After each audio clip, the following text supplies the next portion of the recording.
Hello and welcome to another episode of the Bleeding Metal podcast.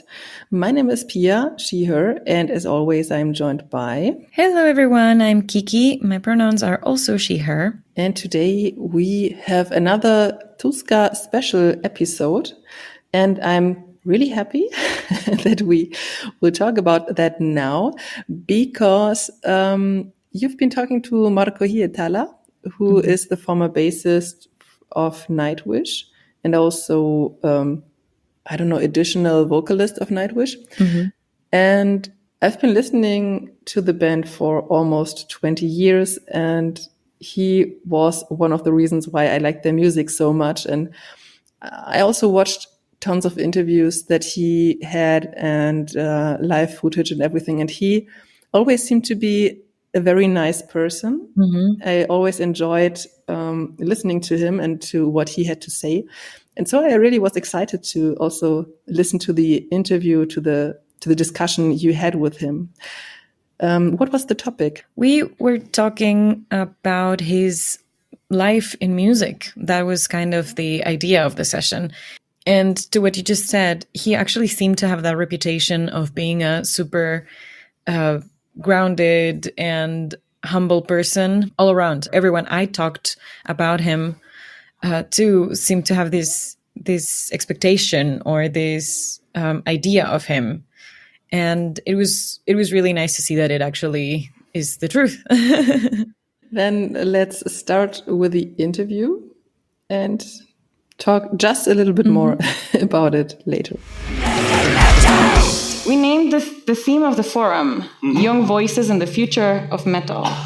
And I firmly believe that the best future we can make is the one that we create with the wisdom and experience of the people who can give us that wisdom and experience. And that is why we named this session A Guiding Light. And we hope that you can give us some insight in all what you have lived and experienced so far. Yeah. Okay. I'm not sure if I'm qualified as a guide to anywhere except personal hell, but I mean, you can survive those. I've been in a few. That's already a lot of wisdom right there. If you think back to the beginnings of your musical career, what was the first big lesson that you learned? I guess I should say, well, I started playing when I was 12. And when I was 13, I was already playing and singing in our first school band with my friends. So, but still, probably the most important lessons came later. I went to musical high school, learned musical theory, classical guitar, some vocal techniques. But in the 80s, musical high school was still pretty much in the hands of so-called classical elitists. So the vocal teachers didn't really like my style. My friend, Mr. Jouni Markkanen, if somebody knows who he is and what he does here. Anyway, he heard teachers talking, this Hietala boy, he's out there in winter time with his leather jacket hanging open, smoking cigarettes, and the way he sings, he's not going to be singing for long. It's 40-something years ago. Gotta do some singing today. Hell yes. But anyways, I learned a few valuable lessons of breathing techniques and all that.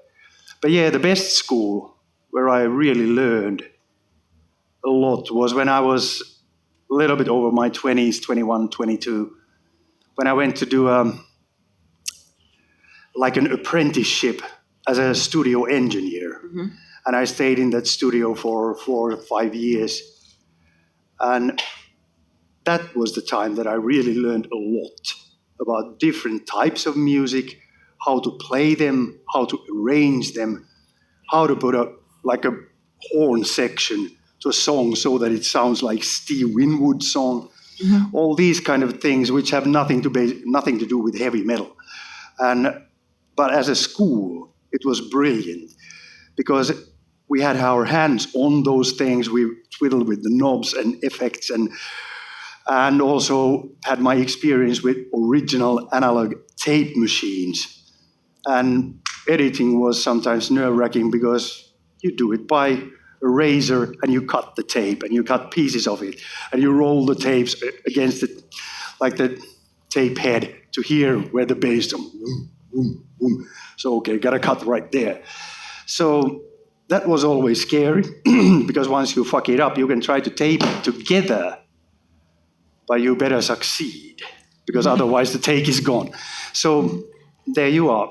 And yeah, learning different types of music, how to play them, different grooves of drummers from blues to basic rock to even some jazzy things, which I suck at otherwise. But we did some of those too. So, and mostly this came because it was a heavy time for local radio stations. They got permits, and the whole advertising thing was kind of set free in Finland at those days. So everybody in town who had a company from a kiosk where they sell sausages to car tires and to whatever boats, and everybody wanted to have a jingle in the radio. And town had one studio where they came to ask for those. So we were constantly with our hands full of orders like this, and yeah, they would like something like that sounds a bit like Depeche Mode and all that. Okay, let's listen to a few hit songs, and that's like that, and Personal Jesus, yeah, and all that. So yeah, it really taught me a lot about different musical styles, how to arrange them, how to use totally different instruments that I've been familiar with. And then, of course, when you learn something, when it's in your head, then you start to unwind the reel from there. And lots of stuff that I learned, that if you arrange the bass there and that kind of there in this bluesy song, and then I put it in the middle so that you get the power chord bass there and add some things with keyboards, sounds fucking great. And yeah, so it gave a really good depth to the understanding of music and songwriting and everything. That must have been very helpful too. But what about personal growth as well? Personal growth. What lessons did you learn early on? Well, the personal growth happened a lot there as well, because when you get into the parts and bits where the music is like put together from, you kind of forget that, I dig metal. You kind of forget that because you start to find out that, fuck, this song has an absolutely great bass line. And also, I've never been such a fan of those horn sections, but I mentioned that Steve Winwood song. It was that higher love, and so forth. So, as a personal growth, it opened up my mind to a lot of music. Mm-hmm. It didn't make me a better person, maybe more drunk at the time, but because there was this one advertisement office who got these song like orders. The different companies went through them. It was an ad company, and different companies went through them, and then the guys from the ad company came to us, usually to produce the stuff with a couple of bottles of Koskenkorva and a couple of cases of beer, and then we stayed there playing those songs until 4 a.m, so that I was there playing piano with one finger to melody, and then the actual engineer, my boss, he was there like pressing octaves from the low end of the piano. We had taped these three different parts. So you start from here, 1, 2, 3, and 4 is back to 1. And then you got to press 1 again because the other one is the 4th. Guess if we got fucked up and the song got fucked up. But then later on, we sold it. It went to some kind of a, home county presentation video or something. Had to cut it to 4 minutes when we had done only a minute of a song. Wow. Again, but those tapes were cut by Mr. Mikko Tegel. I didn't touch those tapes. But that shows already not only hard work, but creativity. Those are also things that you learned while doing that, it seems. Yeah. But of course, the thing is that somebody might have read something about this, that I'm not the most stable of persons. And I have no respect for authorities, but I have a healthy amount of disgust and loathing towards them. So when you get bands in the studio and you're kind of working there, you end up noticing that some of the band people are also dicks. And then they try to like put you down and you're working for me, hippies, I'll get this tone to sound better. And then I'm like, I don't really like this studio job unless I record my own stuff. Or we do it with some nice guys. And so it never really took off that much, even though I've been having recording equipment ever since and recorded quite a lot of my own vocals and my own bass and some other people too. Yeah. And as you just did, you have also been very outspoken about the music industry. Yeah, I mean, it is in a state of a decay. I mean, there are chains of corporations like buying shares, and then all that money goes there, and some Saudi Arabian guys are buying pieces of promotions companies and all that. These guys live in oppressive theocracies, and then they make money from this festival also. Everybody here would get beheaded with these clothes and their musical choices. But they are very happy to take the money. And the same goes for Spotify and all this, that if you don't even get 1% of the music you write, it's bullshit. So we would definitely need a lot of legalization, but nobody really seems to be interested in putting their hands into this legalization. And I guess it's also a little bit of our own fault. We musicians and songwriters and such, we tend to be like, especially young, yeah, we want to get out there. Oh, this is the first record deal. Should I read the tiny print? Oh, it's probably good. These guys are nice. I can trust them. Fuck. Don't trust anyone in the companies. Not in the management agencies, not in record companies, not in publishing companies. They're all out to get as much as they can from you and from other people. Do you have any ideas how we can make the industry better? It would have, the whole like copyright thing would have to be legalized, like affirmative ground rules, what is what and what is proper and what is not. Mm-hmm. But then again, we have like empty places like which somebody fills when there's a call for it. So Spotify came in and people were saying, oh, this is going to save music industry. Fuck, they saved themselves. Yeah. And the thing is, since the streaming platforms took off, and even before that, even when the internet took off, the copyright laws especially should have been changing already. We are still living on copyright laws that are around 100 years old, if not older. Yeah. And they obviously have no idea how the internet works. The legislators are also struggling to understand how streaming works. And just yesterday we had a panel about artificial intelligence and how that is taking off really, really quickly, and how the legislation really has to keep up. Yeah. To be fair towards the musicians and the humans that are creating all this art. Of course, artificial intelligence is, and if you got a self-developing intelligence, it depends very much on what you feed in it. That, at least to my opinion, that if you would let an AI to touch like the whole humankind with open hands, hear and read and whatever is the sensory abilities of artificial intelligence, to find out that what makes people tick, and there's like you would probably have also same kind of emotional input, which is of course is still lacking. But if there's intelligence, it's just a matter of time until we simulate emotions with them too. And therefore, I wouldn't like them to be at first simulating emotions of hatred toward transsexuals, for instance, which is a word of the day. And transgender. Okay. transgender? Is transsexual somehow offensive?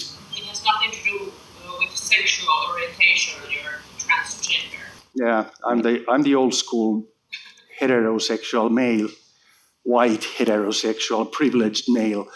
So all my terms are not always on the point. But if you got what I need, we're all learning, and we're all doing our best. And talking about, if I can shift the topic a little bit, or.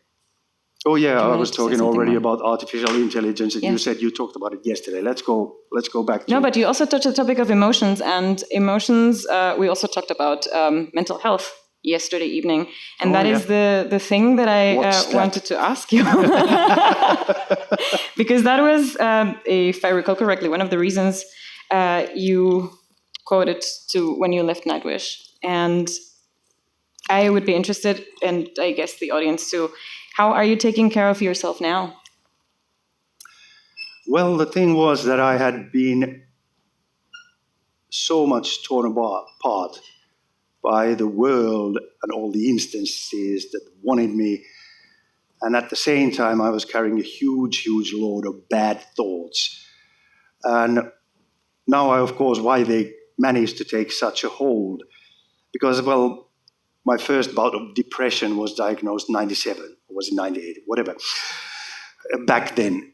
And then I moved on from spouts into another and all that until about 2010 to 12, somewhere there. I ended up on a permanent medication for depression. But here's the thing, that I kind of got fooled by it myself. I thought I had depression. In the end, I also had a shitload of anxiety, bad dreams, and anxious waking ups at night at 3 o'clock and all that. Some people are probably familiar. It's when you have lots of bad thoughts, the sleep doesn't work that good. And in the end, when I decided that I gotta get away from everything, I quit everything, also got myself a place, and for the family, a place in Spain, went somewhere where I didn't know practically anyone, and they didn't know me.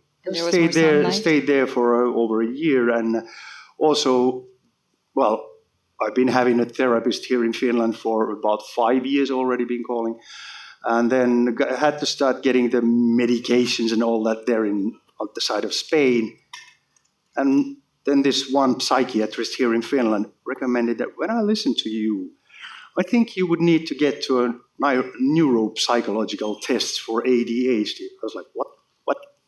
And, well, I went, and, well, it was very positive. Oh, wow.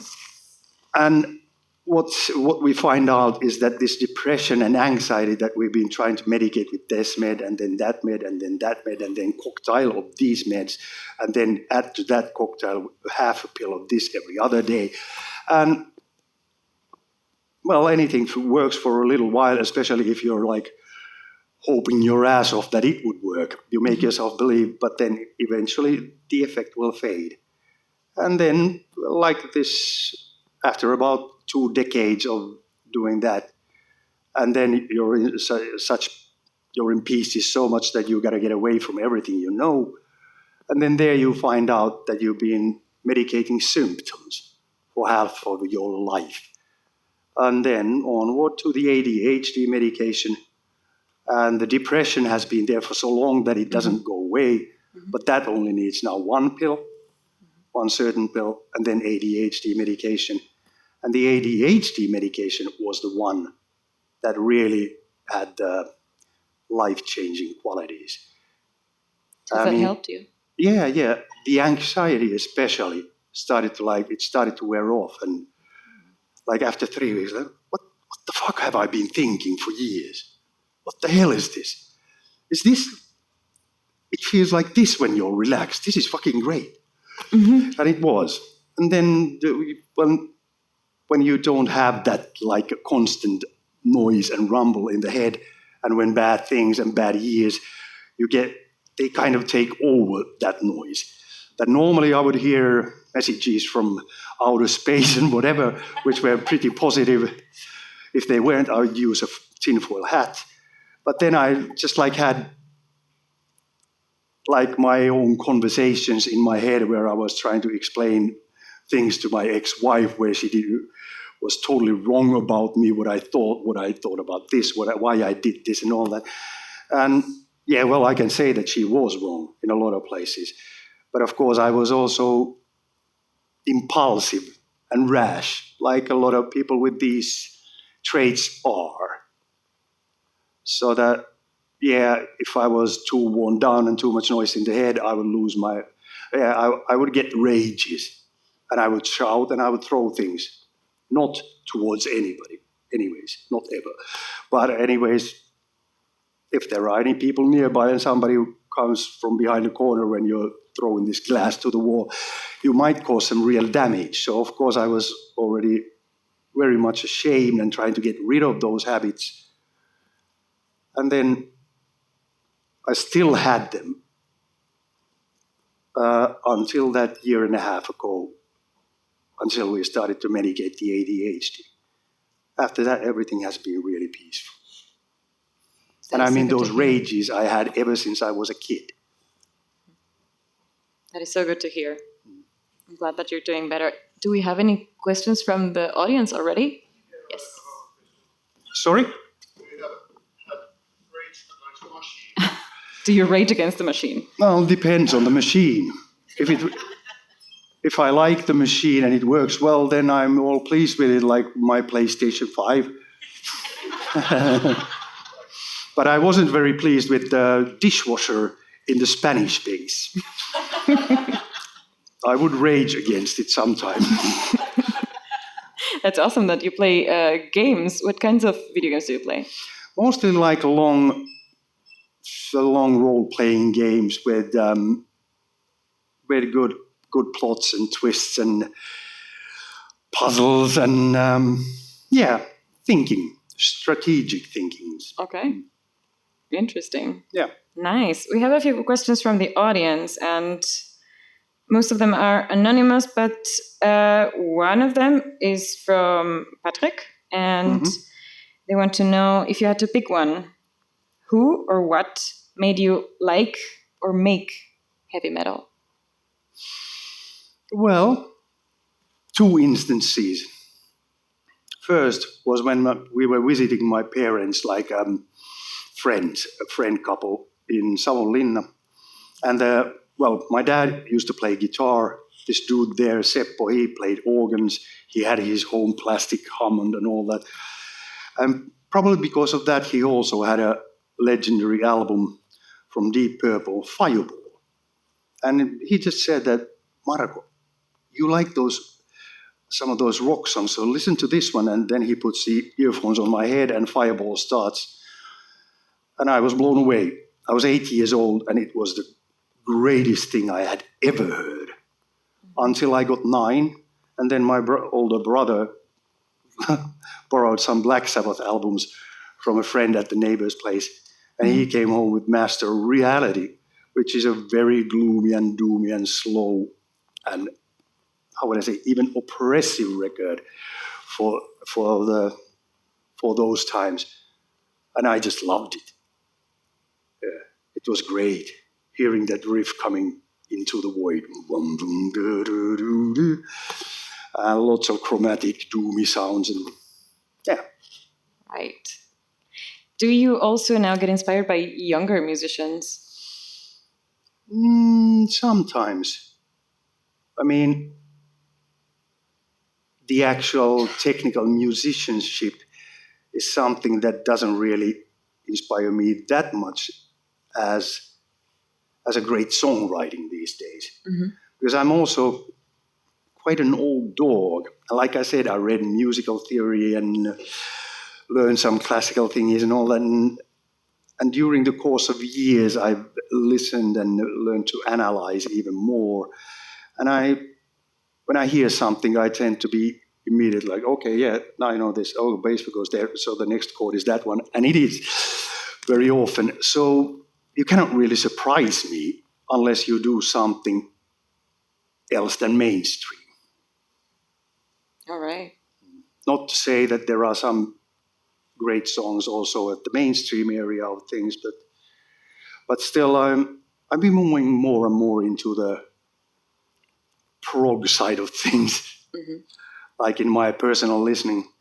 But I don't necessarily, even though I define the first solo album as a hard prog, it's not that prog at its most infamous with like bars going to 11 and you have this twiddle here and this fiddle there and billions of different things going on at the same time.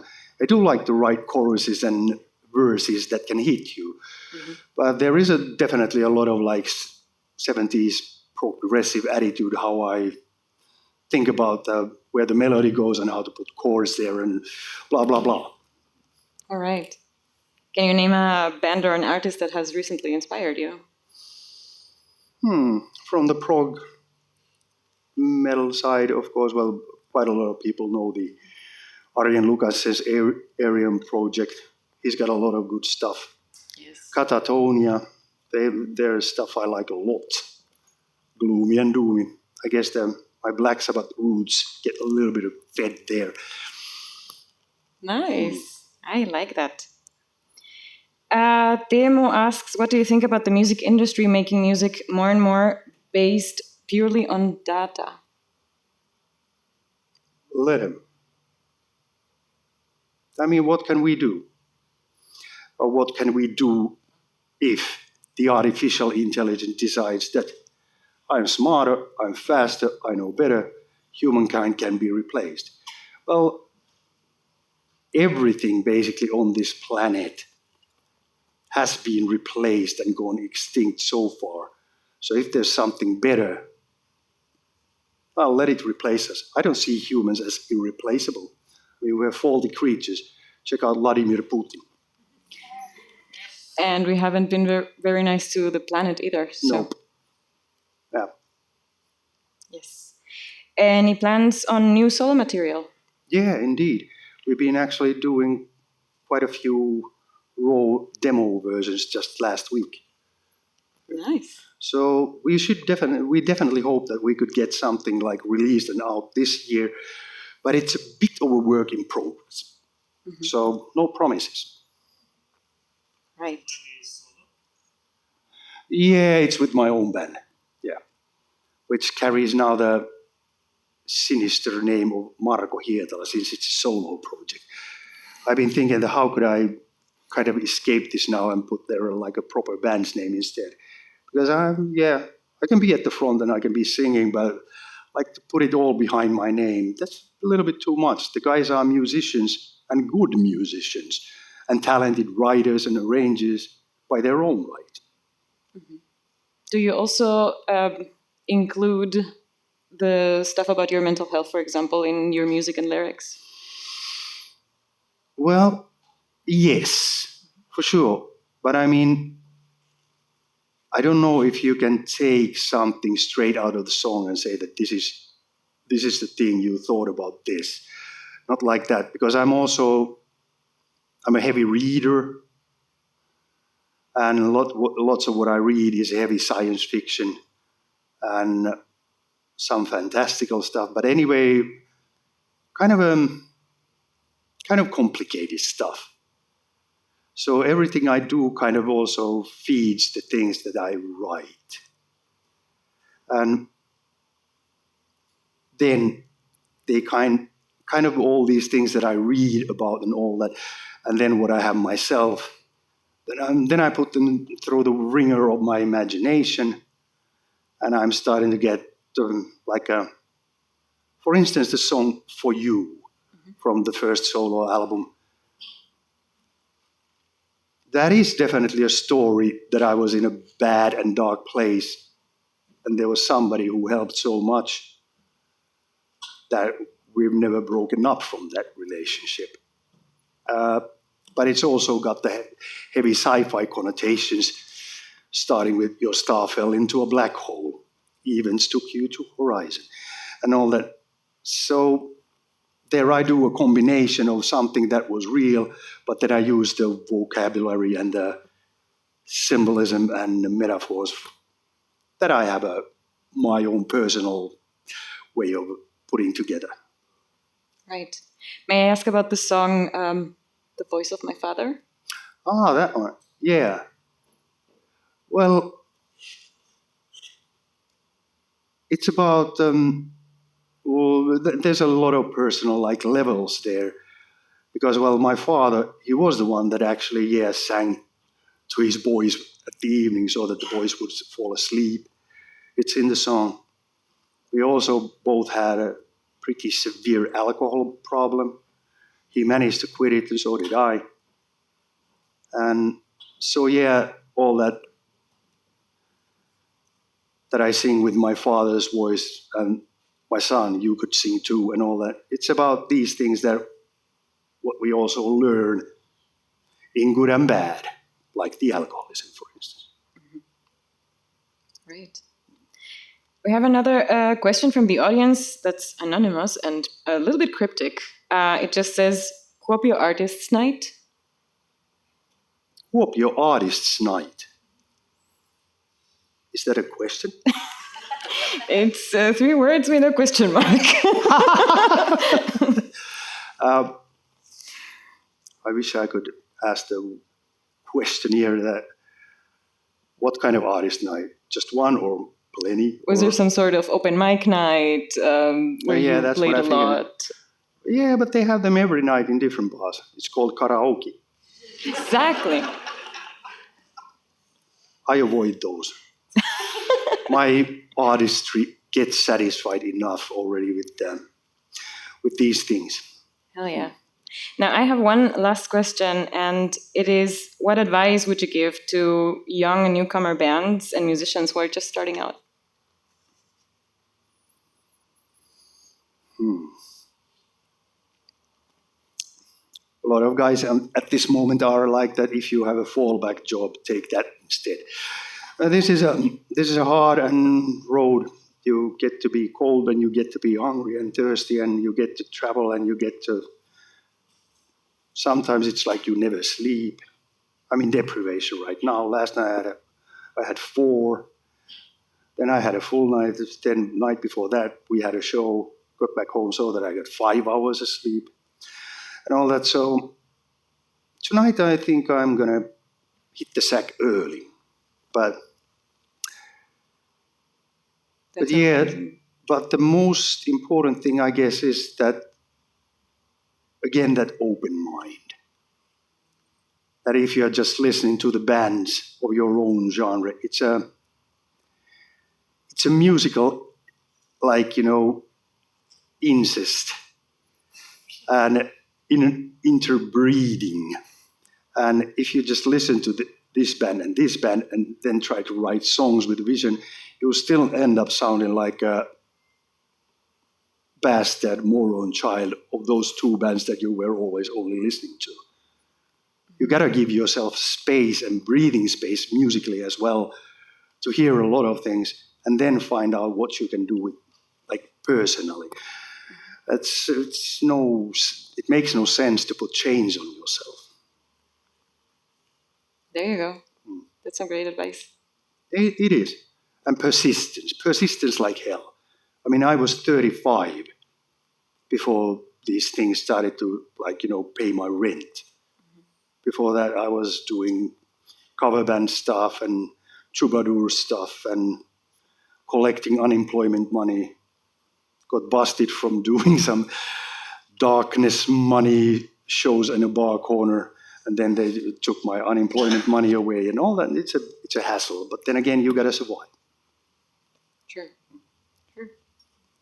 We have to let you go back to your day. You have still a gig to perform. That's true.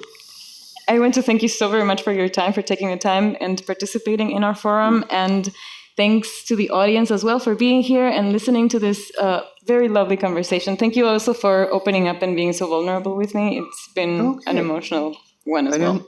I don't see it as being vulnerable. I see it as being just straight and honest. You get vulnerable when you try to hide some things. That's a very good point. And honesty then you is got important. A weak point, and it's vulnerable. Yeah. Thank you. You're welcome. Thank you so much.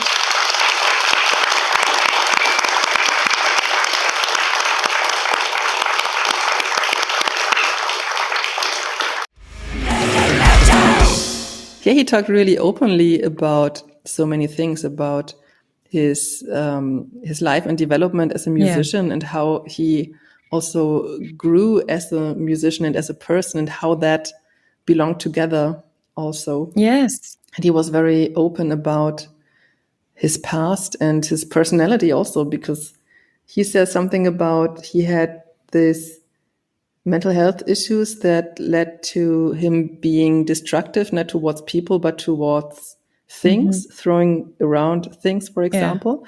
And that he had this from his early childhood, and he worked on that. And that was, I think, that the one thing that I found most impressive on this talk. Yes.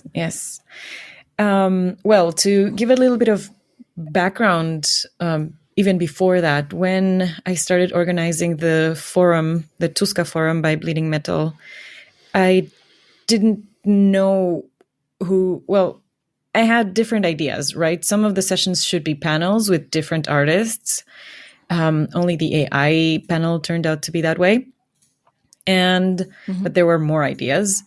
And there were a few that were meant as interviews one-on-one. And this was one of the first ideas that we had. We wanted to learn more about Marko's history as a musician. He's been active for so many years, and he has been also very opinionated about it, and left not only Nightwish but the music industry completely. And we wanted to know what can we learn from all of that? What can we learn from his experience?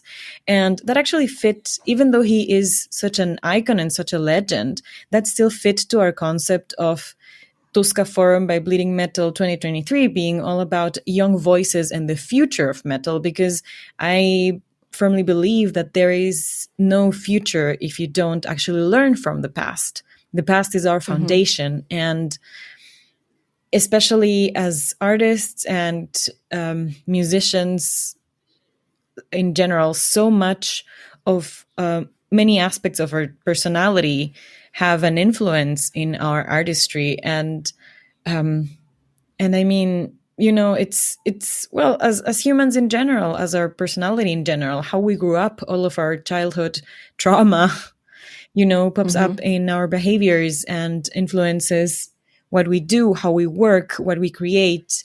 Not to say, not to speak of our interpersonal relationships, that's also very influenced by that. It was really insightful to have him be so personal. I didn't expect that. I thought this would be like a very professional, cold conversation about, I started learning my instruments at this age.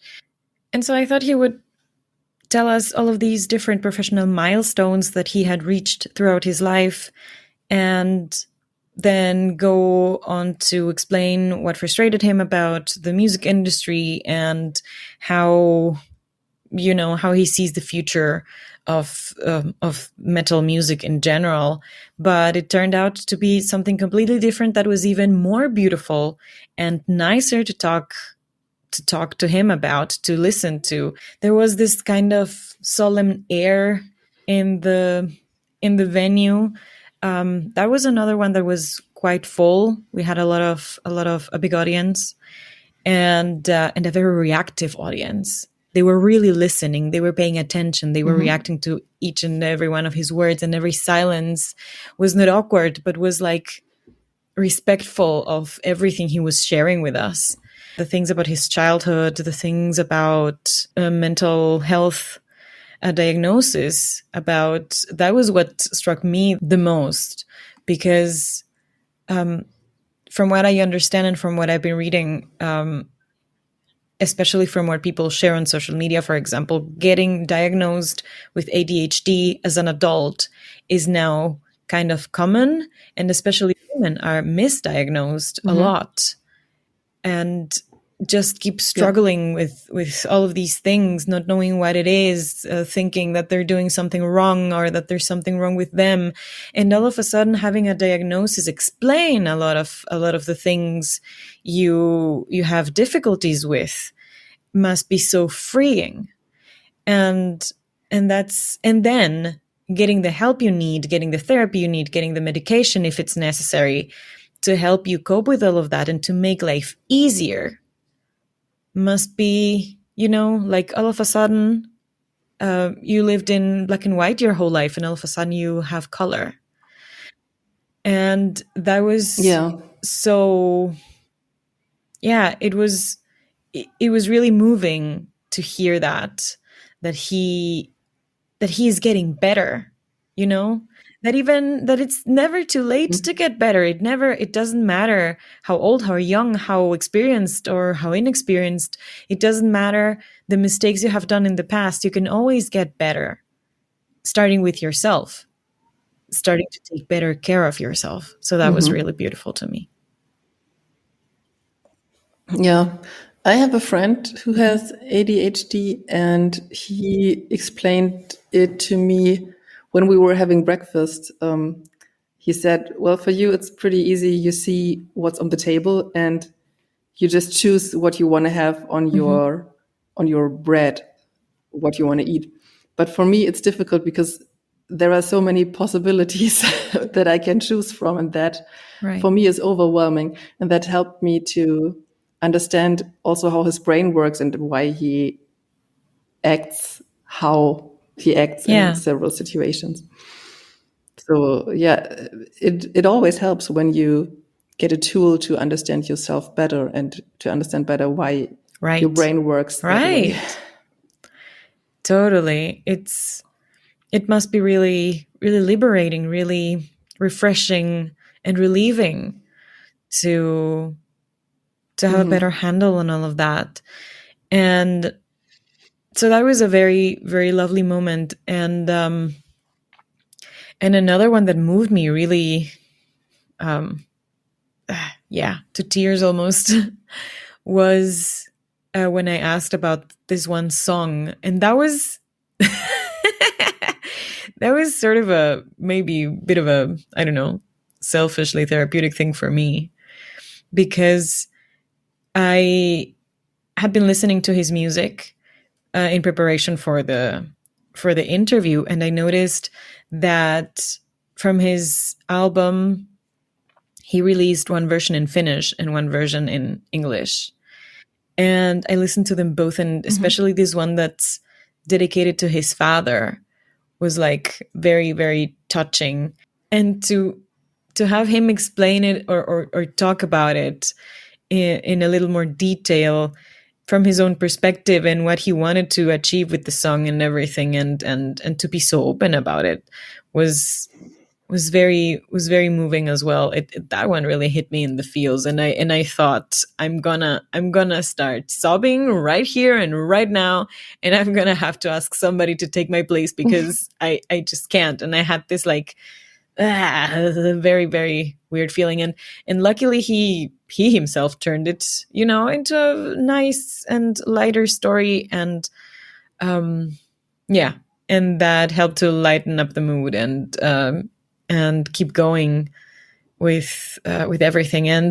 And of course we had the Q&A at the end that was also a little more humorous, even if we didn't get the joke. So there was this question from someone that was only, is this Kuopio artist night? And Marko didn't get it, and I didn't get it, and nobody got it, and we were like, sure, whatever, let's go on. Next question. Karaoke. But shout out to Perttu, our lovely light and sound technician who helped us so much, and who also got all of this on record. He later explained to me that we had the other interview before that with Turmi and Kätilöt, and they also come from Kuopio, as does Marko. And so it was just a funny comment from the audience, like, oh, you are being interviewed one after the other. Is today's theme like, artists who come from the city of Kuopio? Mm-hmm. And it was not intentional. But apparently they do know each other. I don't know if Marko even knew that they had been just there before he arrived.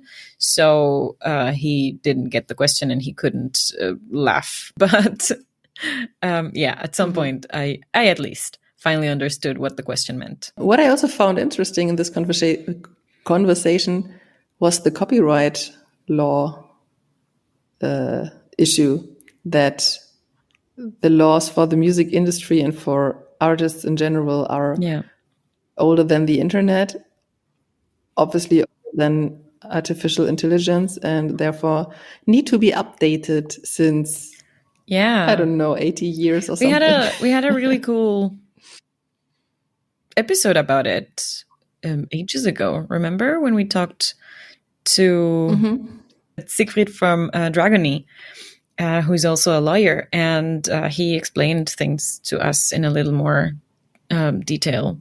But yeah, we're going to link that in the show notes if you're interested in listening to that one. It's a really good episode. Yeah, check out that episode for sure. Those topics are always current, but we maybe should think about doing an update on that subject and ask him to come over on the show again and see if things have changed. That would be good. Indeed.